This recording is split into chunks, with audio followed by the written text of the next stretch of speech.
জয় শ্রীরাম সবাইকে। তো অনেক দিন পর আজকে আমরা কলকাতায় এসে হাওড়া ব্রিজের নিচে, তো তোমরা দেখতে পাচ্ছ খুব সুন্দর হাওড়া ব্রিজ লাগছে।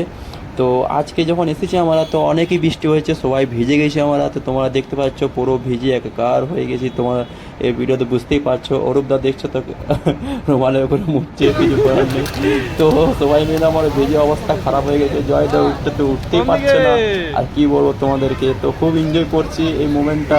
তো বারবার পাওয়া যায়নি মোমেন্ট, তার কারণে আমি একটা ছোট্ট মতন ভিডিও বানালাম। তো ছোট্ট দেখছো তো হাওড়ার বৃষ্টি কত সুন্দর লাগছে আমরা। তো মনে করলাম যে একটু দেখি, তো দেখছি অনেকই বৃষ্টি পড়ছে, কিছু করার নেই। তো আমরা বোর্ডে করে যাব ওই পার। তো দেখি, বোর্ডের টিকিট হলো তোমার 5 টাকা করে এই পার থেকে ওই পার। তো আমরা সবাই মিলে ঘুরবো একটু বোর্ডে। তো তোমরা দেখতে পাচ্ছ বোর্ড আমাদের এখন আসেনি। তো কিছুক্ষণ পর দেখছি, হ্যাঁ, বোর্ডে এসে যাওয়ার পর আমরা বোর্ডে বসলাম। তো দেখছি খুব সুন্দর একটা লাগছে, খুব ভালো লাগে জায়গাটা দেখতে। তো তোমাদেরকে ভিডিওটা আমি শেয়ার করলাম, প্লিজ তোমার ভিডিওটা দেখো আর একটু সাবস্ক্রাইব করে দিবে। এটা তোমরা দেখতে পাচ্ছ হাওড়া স্টেশনের লোকেশনটা, তো খুব সুন্দর।